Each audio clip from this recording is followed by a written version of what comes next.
Well, it is certainly good to be with you again today for the last time. We will come together at 6 this evening. And at that time, I do want to speak to you about a subject that everyone is interested in. 5 minutes after death. What happens when we die? What happens to an individual within 5 minutes after you take your last breath on this earth? We'll talk about that this evening and base it upon the Word of God. I think you'll find it very interesting. I hope you will make your plans to come and to be with us. I want to say that my wife and I have had a wonderful week. I spoke for you here last Sunday morning and last Sunday evening. And then Monday, Tuesday, Wednesday, Thursday, I spoke here morning and afternoon. Mornings on church history. In the afternoon on the minor prophets. And we had about 2 hours in the morning, about 2 hours in the afternoon. Unfortunately, I took a cold during the week. And part of the time I was so hoarse, I could hardly speak, but I labored through it. And this morning I have just a trace of it, but I'm so much better. And I'm very grateful for that. And you were all very helpful. Some gave me medicine, some took care of me in other ways, and I've been able to improve considerably. I've enjoyed the meals with some of you. And we had our little snacks here at the building during our class during the first part of the week. Then when we finished our studies Thursday afternoon, Graham and Beth McDonald took my wife and me up into the highlands. And we saw some of the most beautiful country in the world. We thoroughly enjoyed that. And we even saw a shaggy Highland cow and many, many sheep. And beautiful water and cliffs and mountains and snow. And we were overwhelmed by the beauty of this country. So very much we enjoyed it. And we were way off in distant places where you would think there would not be anyone you would know, but we met several policemen up there who wanted to know if we knew Adam Barr. And he seemed to be very well known among the constabulary. Of course, I'm only teasing here and having a little fun and a good time. But we did have a great time and we enjoyed it so very much. And we appreciate so much the kindness of the members of the church here. You've just made us feel very welcome. And we're exceedingly grateful and thankful to all of you. Now then, I'm going to take off my watch. And I'm going to lay it here on the stand. But I'm going to tell you a little story. A young boy went home to his father from church and he said, "Father, what does it mean when the preacher does this?" Why, he said, "Son, that means everybody stand." "What does it mean when the preacher does this?" He says, "That means everyone sit down." "What does it mean when the preacher takes off his watch and lays it on the stand?" He said, "Son, that doesn't mean a thing in the world." So it may not mean much for me to put it down here because I have some things I want to say and I want you to bear with me, but I'll try to keep a little bit of a watch on the time as we go along. You know, there's one thing that everyone is interested in. Everyone would like to be happy. And that's what we strive for in life. There are things that we want, material things. There are things that we would like to do to make us happy. But did you realize there is one book in the Bible that is written entirely about how to find true happiness? Took me a long time to realize that. And as I've studied that book, I've come to appreciate it so much more. I'm referring to a book in the Old Testament called Ecclesiastes, written by Solomon, one of the wisest men in the Bible. And I want to refer to the book of Ecclesiastes today in a study of how to find true happiness. There are so many people that are unhappy. You see it every day. There are people that are in want. There are people that are in bad relationships. There are people that have bad attitudes. They're looking for something. Sometimes they do not even know for what they are searching. So I want you to go with me to Ecclesiastes, and we're going to examine what the Bible teaches about how to be happy. And I want to go through a number of things with you that are common in the thought of people today. For one thing, people today are searching for a way to be happy that they think can be found in certain ways, and these turn out to be disappointments. Even when they achieve what they think would make them happy, very often they're disappointed. And Solomon describes his experience, and he had the very same experience that many people do today. So I look at what Solomon has to say, and in the first chapter of the book of Ecclesiastes, and you're welcome to follow along with me in your Bible, in Ecclesiastes chapter 1, and I'm reading at verse 16. And remember, I'm reading from the King James Version, the old translation, so it may read a little differently to the one you have, but we'll see the ideas are the same. Solomon said, I communed with mine own heart, saying, Lo, I am come to great estate, and have gotten more wisdom than all they that have been before me in Jerusalem. Yea, my heart had great experience of wisdom and knowledge. And I gave my heart to know wisdom and to know madness and folly. I perceive that this also is vexation of the spirit. For in much wisdom is much grief. And he that increaseth knowledge increaseth sorrow. So we want to begin by this thought. There are people that think, if I just had more education, if I had more learning, if I had more wisdom, I believe that I could be a happy person. I've known of people that have gone to the university and they have studied because they know they will make a better living. They know that they will have a greater knowledge and appreciation, but that alone is not going to bring happiness to one. And that is what Solomon is telling us. And what I want you to remember as we go through and look at Solomon's testimony is that he experienced the things he's talking about.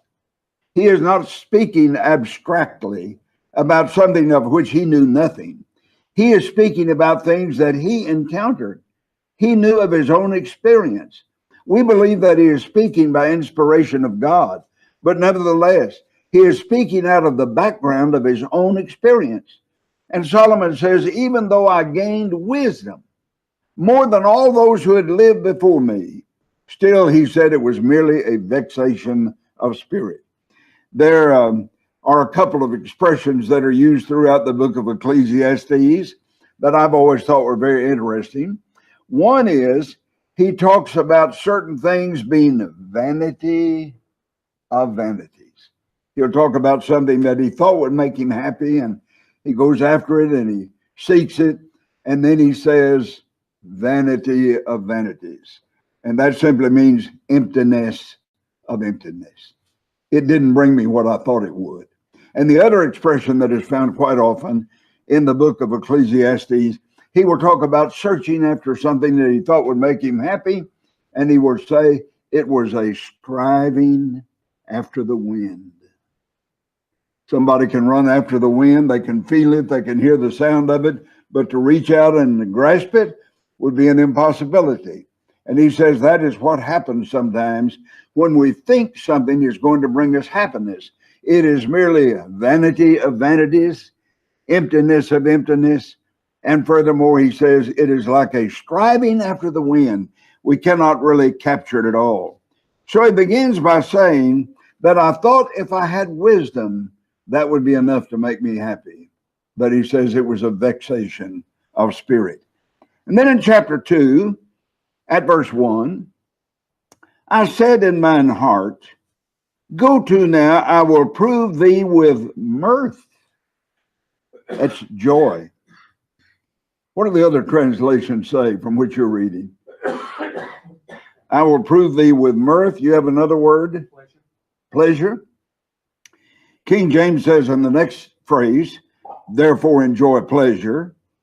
And behold, this also is vanity. I said of laughter, it is mad. And of mirth, what doeth it?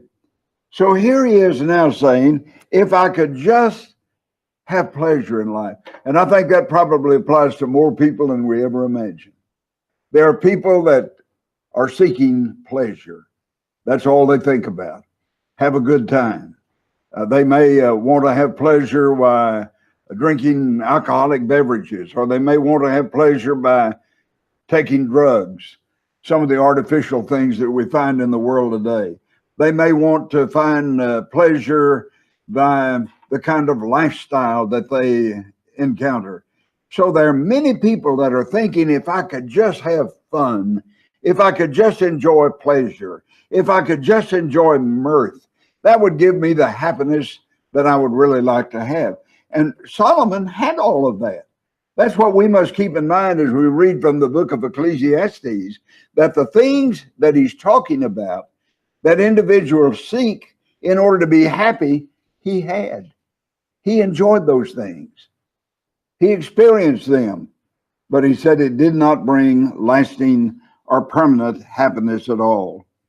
Verse 3, I sought in mine heart to give myself to wine, yet acquainting mine heart with wisdom and to lay hold on folly, that I might see what was good for the sons of men, which they should do under the sun all the days of their life. I made me great works. I builded me houses. I planted me vineyards.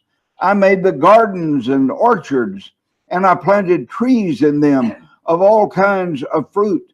I made me pools of water to water there the wood that bringeth forth trees. I got me servants and maidens, and had servants born in my house. I also had great possessions of great and small cattle, above all that were in Jerusalem before me. And then verse 8, I gathered me also silver and gold, and the peculiar treasure of kings and the provinces. He had the idea now that if I could just have all of these things, how pleasant life would be. Verse 9, I was great and increased more than all that were before me in Jerusalem. Also my wisdom remained with me. Whatsoever mine eyes desired, I kept not from them. We cannot say that. We cannot say everything I saw that I wanted, I was able to possess. But we might wish it were so. And we might even think that we would have happiness if we could have everything that our heart desired. But Solomon is saying to us, I did that. I was actually there. I did not hold back anything that I desired. Whatsoever mine eyes desired, I kept not from them. I withheld not my heart from any joy, for my heart rejoiced in all my labor. And this was my portion of all of my labor. Then verse 11, he says, then I looked on all the works that my hands had wrought, and on the labor that I had labored to do. And behold, all was vanity and vexation of spirit, and there was no profit under the sun. And a very similar verse to that in chapter 5 of Ecclesiastes at verse 10. He that loveth silver shall not be satisfied with silver, nor he that loveth abundance with increase. This is also vanity. Now you think about all of the things that men today believe would make them happy. And you put that in context with what Solomon actually had, what Solomon actually experienced. Oh, he said, I had wisdom, I had riches. Whatever my heart desired, I was able to provide. I had labor under the sun. I worked and I labored and I built houses and I planted vineyards and all of that. And I thought that would make me happy if I could just do all of those things. And then after he tells us everything that he had, he said there was no profit under the sun. Behold, all was vanity and vexation of spirit. If I didn't know all of what Solomon says in the book of Ecclesiastes, I would consider this the most depressing book in the Bible. Because Solomon goes from one thing to the other of what he says people think would make them happy, and it doesn't work. They may have these things that they anticipate would make them very happy, but once they actually have them, then he says they're not happy. They're not glad about the things that they have. It did not bring them the full satisfaction of their lives. And so on in the book of Ecclesiastes, it's very interesting to me. Chapter 7 and verse 15, all things have I seen in the days of my vanity. There is a just man that perisheth in his righteousness. There is a wicked man that prolongeth his life in his wickedness. You get what he's saying here? Sometimes the righteous man perishes. He may die in his youth, but he was righteous. And here's a wicked man. He lives a long time. I mentioned a few days ago to some of the members here that I've noticed you sing the song Farther Along. I like that song. I've heard it since my youth. But I will have to tell you, it was some time after I sang that song before I really understood what it meant. You know, it talks about farther along, we'll know all about it. What is the it? What is he talking about in that song? Farther along, we'll know all about it. Farther along, we'll understand why. Cheer up, my brother, live in the sunshine. We'll understand it better by and by. Now that I've suggested what the chorus of that song says, think of the questions that raises. What is he talking about? And I will have to tell you that I had sung that song many times before it finally occurred to me, maybe before I finally studied the verses there, to know what he's talking about. What is it that we will understand by and by? Well, he tells us the very thing that is being discussed here in the book of Ecclesiastes, that sometimes the person that lives a wicked life seems to prosper. And sometimes the person that lives a righteous life seems to endure trouble and tribulation. Cheer up, my brother, live in the sunshine. We'll understand it better by and by. What he's talking about here, that we will understand at a later time in life, we'll understand how it is that the wicked seem to prosper and the righteous seem to endure hardship. Or so it seems at some points in our life. Listen, when death has come and taken our loved ones, it leaves our home so lonely and drear. Then do we wonder why others prosper, living so wicked year after year. You see what he's saying? The songwriter is telling us that sometimes there are others living around us that live lives of such wickedness and unrighteousness, and everything seems to work out for them. On the other hand, we live lives where we're endeavoring to be righteous before God, and we may endure trouble and loss of loved ones and not have the material possessions that others have, or seem to have the blessings that they might have. And here in Ecclesiastes it says, there's a just man that perisheth in his righteousness, and there's a wicked man that prolongeth his life in his wickedness. So he's telling us about some of the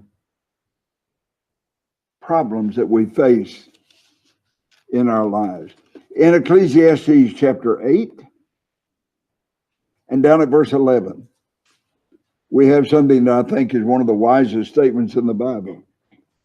Because sentence against an evil work is not executed speedily, therefore the hearts of men, or the sons of men, is fully set in them to do evil. There is a saying in the law, justice delayed is justice denied. And here he says, because sentence against an evil work is not executed speedily.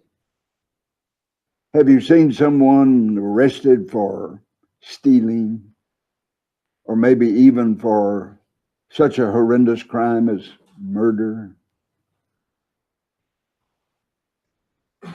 And the trial goes on, and the appeals on, and the years go on and on. I don't know fully how your justice system works here, but I know it in my own country. And I know that sometimes we have people that are on death row for 10, 15 years.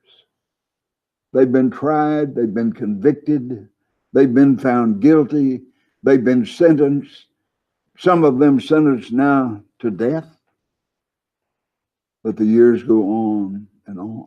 That's what that verse is talking about. Men see that, and it says their hearts are fully set within them to do evil. They don't think anything's going to happen to them. They don't see they're going to be punished for the wrong that they do, and so there's no deterrent there.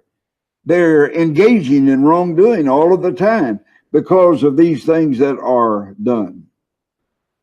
So in Ecclesiastes chapter 9 at verse 10, whatsoever thy hand findeth to do, do it with all thy might. That's a good rule, is it not? Whatever we do, whether it's in our work or in our spiritual life, do it with all your might. Go into it fully. For there is no work, nor device, nor knowledge, nor wisdom in the grave, whither thou goest. He says in verse 11 of that 9th chapter, I saw under the sun that the race is not to the swift, nor the battle to the strong, neither yet bread to the wise, nor yet riches to them, to men of understanding, nor yet favor to men of skill, but time and chance happeneth to them all. And we've all seen that come to pass. The man that runs the hardest doesn't always win the race, or works the hardest does not always acquire the most. So I said, if I didn't know how this book ended, I'd say this is the most depressing book in the Bible. Because you read about all the things that men think would make them happy. I cannot number the men that I have known in life who just thought if they could be rich, wealthy, possess material goods, be able to buy whatever they wanted, they'd be happy. And I've known some rich men. I've known some wealthy men who committed suicide.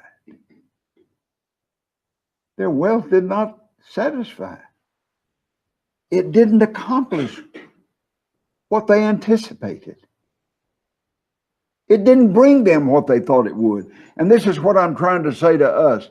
Don't get the idea that being wealthy is going to make you happy. Now, you might be wealthy and be happy. I'm not saying otherwise, but I'm saying that if you depend on your wealth to make you happy, you're mistaken. Pleasure. Oh, some men just live for pleasure. That's practically all they can think of. But that alone is not going to bring happiness. And so Solomon takes up the very things that you and I have often thought would make us happy. And what the world at large out here thinks would make them happy. Solomon takes those things up one by one and says, it doesn't work. It doesn't work. It's vanity, vexation of spirit, striving after the wind. You think it would make you happy, but once you actually get there, once you actually acquire what you thought would make you happy, it doesn't bring what you thought it would.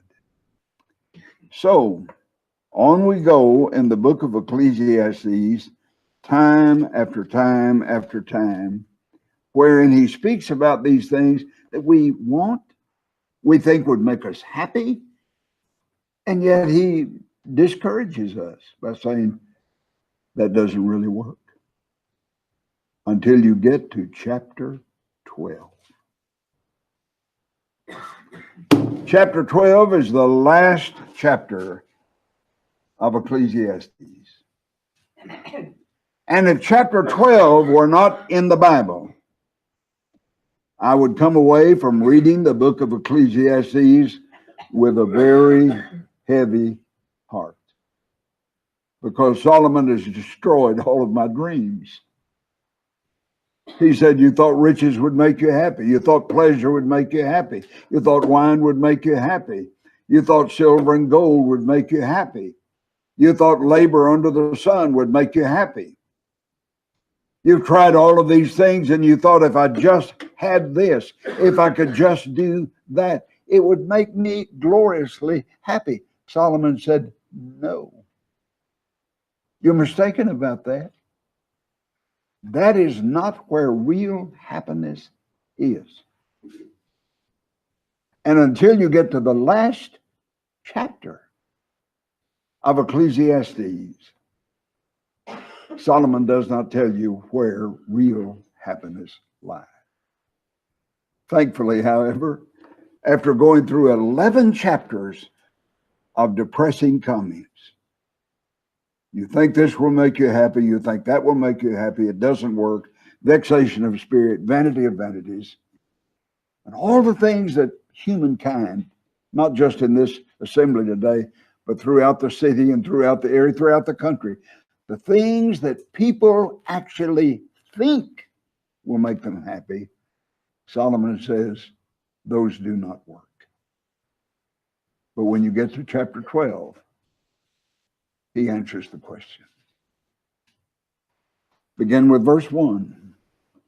Remember now thy Creator in the days of thy youth.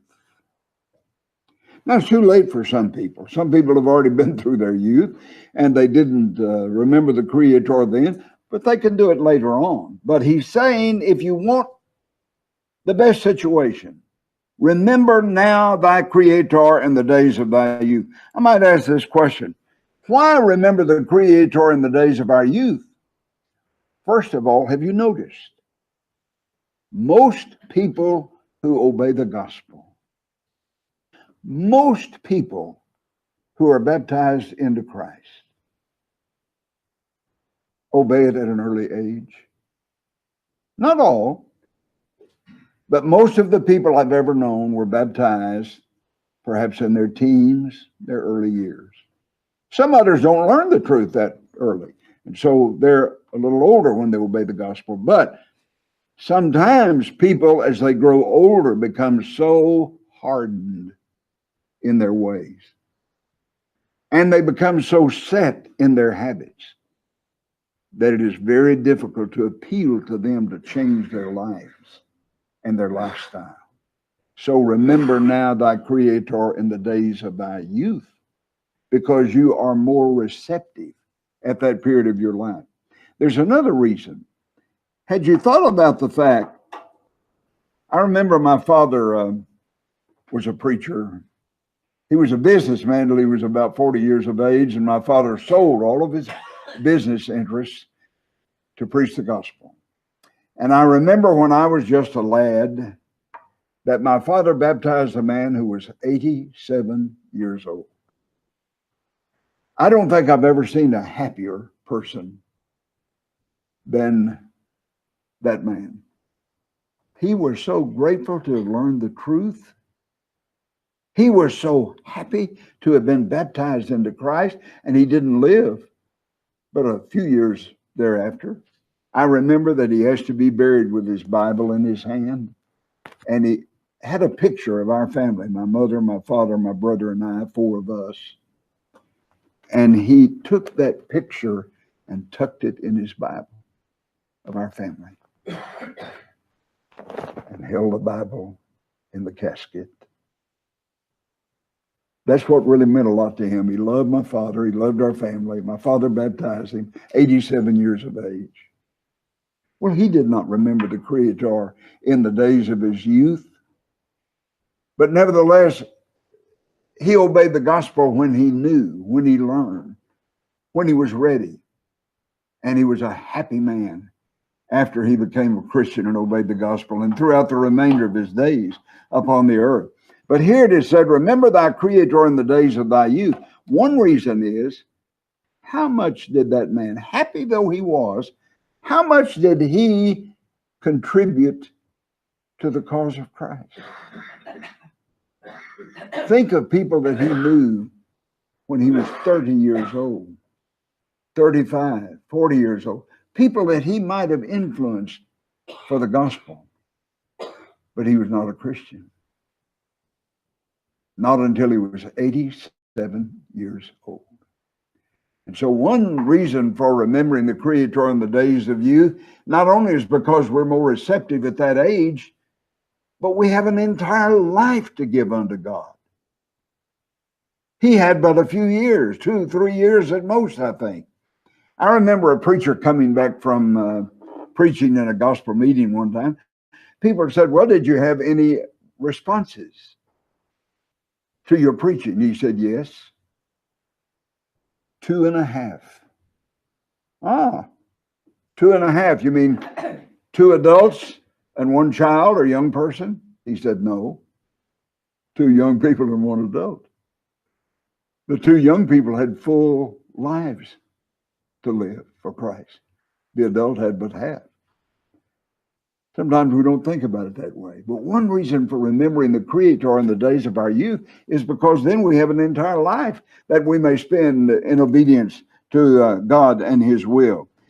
Now, in the remainder of this chapter, you have what I consider the most poetic description of old age that has ever been written. Let's look at it. Remember now thy Creator in the days of thy youth, while the evil days come not, nor the years draw nigh. That is, you get older. When thou shalt say, I have no pleasure in them. Many things you cannot do as you grow older that you could do as a younger person. Watch what he says. When the sun or the light or the moon or the stars be not darkened. Remember the Creator in the days of thy youth, when these faculties have not weakened or been darkened, nor the clouds return after the rain. In the days when the keepers of the house, that's the hands, shall tremble, And the strong men, the legs, shall bow or bow themselves, and the grinders, the teeth, cease, because they are few. And those that look out of the windows, the eyes, be darkened, and the doors shall be shut in the streets, the lips, and the sound of the grinding, the teeth, is low, and he shall rise up at the voice of a bird. That is, as he grows older, he does not sleep soundly as he did as a younger person. And the daughters of music shall be brought low, the voice. I'm getting old, my voice is still pretty strong. But I've seen so many people, as they grow older, they have more trouble expressing themselves. Look at verse 5. They shall be afraid of that which is high. Fear shall be in the way. The almond tree shall flourish. What is the color of the bloom of the almond tree? White. My almond tree is beginning to flourish. I wish there were more of it to flourish. But the hair turns white.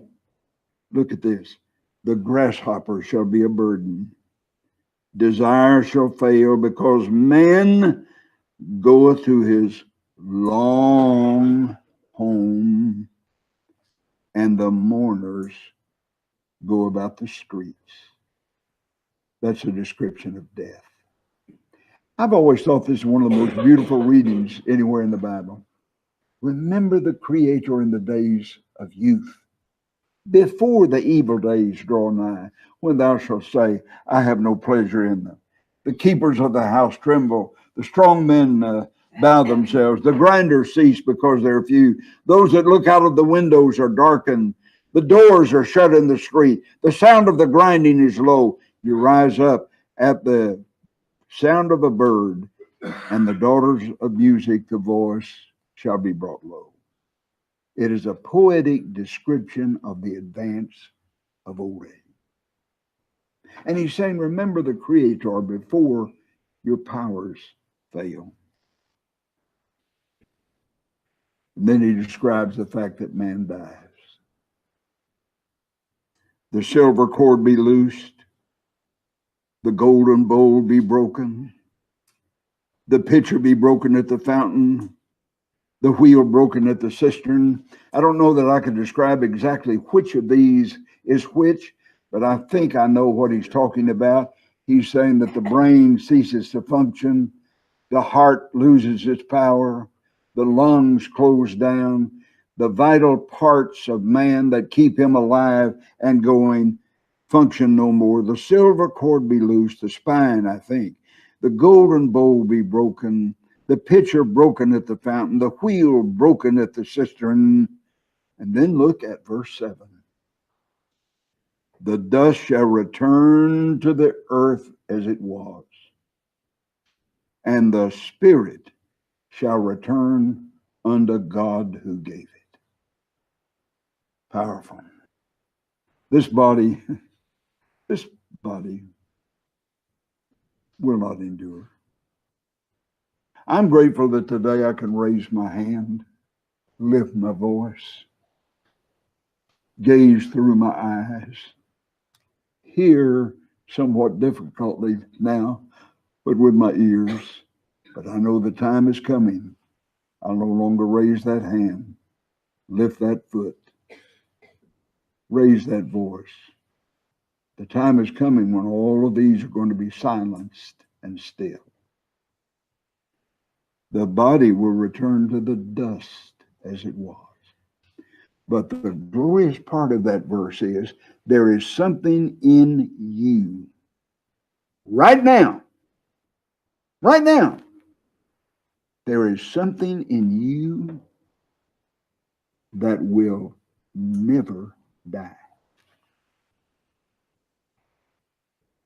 The thought of that is almost overwhelming, that there is something in each person in this audience today that will never die. Take a verse like Matthew chapter 10 and verse 28, where Jesus was speaking. And he said, "Fear not him which is able to kill the body." Who can kill the body? Well, a man with a gun, a knife, even an automobile, run you down, kill the body. Jesus said, "Fear not him which is able to kill the body." But what's the rest of that verse? But cannot kill the soul. That means when you kill the body, you don't kill the soul. You'd be afraid of someone who is able to kill the body. Many forces can do that. But he says they cannot kill the soul. So that verse alone is enough to show that the soul, the eternal part of man, survives beyond the body. So the body now can be killed.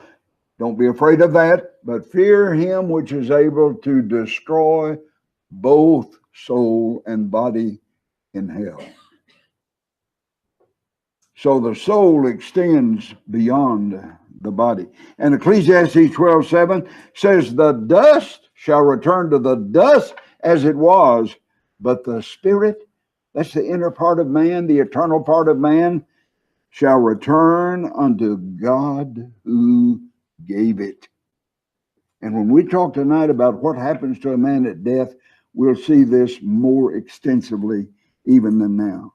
"Vanity of vanities, saith the preacher, all is vanity. And moreover, because the preacher was wise, he still taught the people knowledge. Yea, he gave them good heed, and sought out and set in order many proverbs. The preacher sought to find out acceptable words, and that which was written was upright, even words of truth. The words of the wise are as goads that fastened as nails by the masters of assemblies, which are given from one shepherd." I like this verse 12. Our reader read this verse a minute ago. "Further, by these, my son, be admonished, of the making of many books there is no end. And much study is the weariness of the flesh." Do we have some students here today? You're going to school. Several of you are. You can agree with what is said here by Solomon. Much study is a weariness of the flesh. I've studied all my life. I love to study the Bible. But sometimes I get tired. I get weary. Much study is the weariness of the flesh. Notice he further says, of the making of many books, there is no end. And what I understand him to be saying to us there is this: we want to know what it takes to be happy in life. If riches will not do it, if pleasure will not do it, if wine will not do it, if all of these other factors that we talked about and that Solomon actually experienced will not do it, we read, we study, what will make us happy? He's saying, much study is weariness of the flesh. You can spend a lot of time. He's talking about a particular kind of study here, the study of how to be happy. That's what he's discussing. Much study is the weariness of the flesh. And you can study, trying to learn what makes life worthwhile, what makes life pleasant, what makes life good. Much study is the weariness of the flesh. Of the making of many books, there is no end. That is simply to say that you may read and study, and you'll never come to the end of it because there's so much to do. So look how that fits in with what is said in the very next verse. He says you can study all your life. You can read all the books you can. You can try to find out what makes man really happy, but I'm going to sum it up for you right here. That's the context of what he's talking about. Verse 13, let us hear the conclusion of the whole matter. What matter? What matter is under discussion here? how to be happy, how to have the best life there is. How can we achieve that? Hear the conclusion of the whole matter. You can read many books. Much study is the weariness of the flesh. That's what he's saying about this. You can study about it, think about it, read about it, research about it, but I'm going to tell you the answer. Hear the conclusion of the whole matter. Fear God and keep his commandments, for this is the whole duty of man. I mean, he has summed it up for us. He said, you thought if you were rich, you'd be happy. You thought if you were wise and educated, you'd be happy. You thought if you had material possessions, you'd be happy, and so on and so on and so on. And he says it's not true. Solomon speaks not only by inspiration, but by experience. He said, I've done it. I've been there. I know what I'm talking about. That doesn't bring real satisfaction in life. Well, Solomon, what does? He says you can read many books. Much study is awareness of the flesh, but here's the conclusion of the whole matter. In other words, when you boil it all down, here's the answer. Fear God and keep his commandments, for this is the whole duty of man. How many people out here in the world know this? How many of them realize it? I say few. Few of them really realize it because they're driving themselves all the time in the direction of these other things that Solomon talked about. They're trying to get the riches, the wisdom, the education, the pleasure, and so on down the line. That's what they think is going to make them happy. Solomon said, no, I've been there. I've done it. It's not what you think it is. Hear the conclusion of the whole matter now. Fear God and keep his commandments. And Solomon is saying to us, that's what brings real joy. That's what brings lasting happiness. By the way, there is pleasure in sin. I think preachers make a bad mistake when they get up and tell people there's no pleasure in sin. The Bible says there is.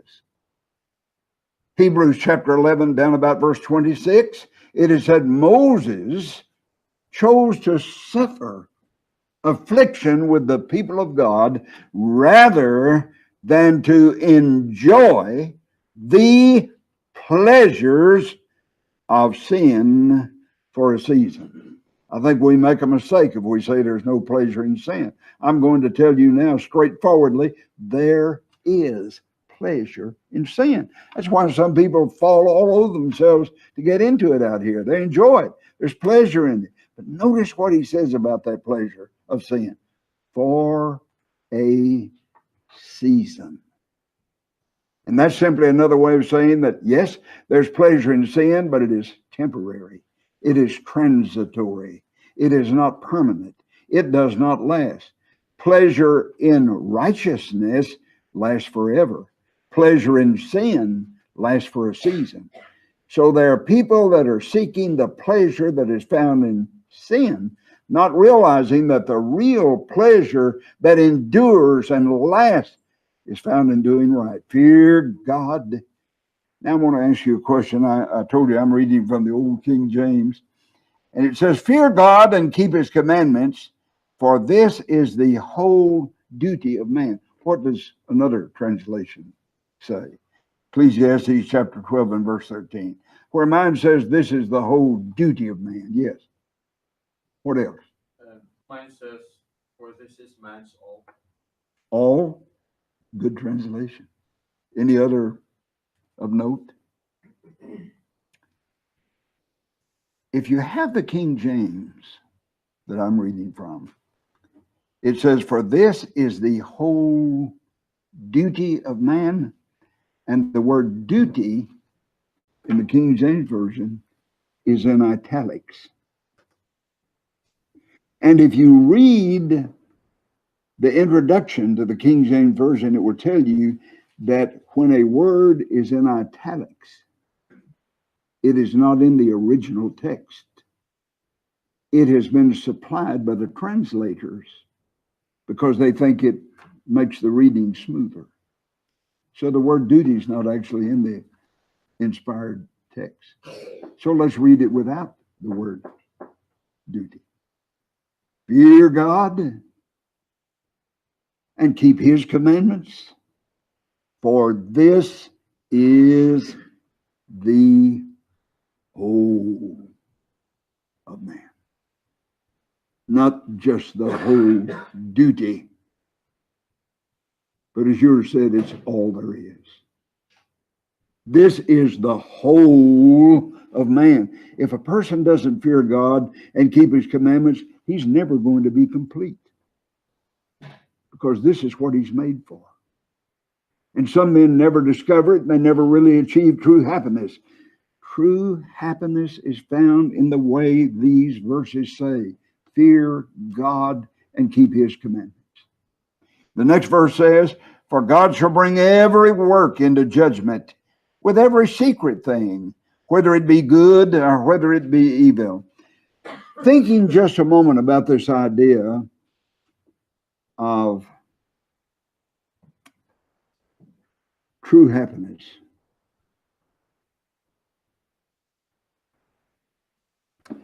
I've had the experience of being with both men and women when they died. Some of you have had that experience. You've been by the bedside of your husband, wife, father, mother. You've watched them slip away. I remember holding the hand of a dear, wonderful Christian lady. She looked up at me.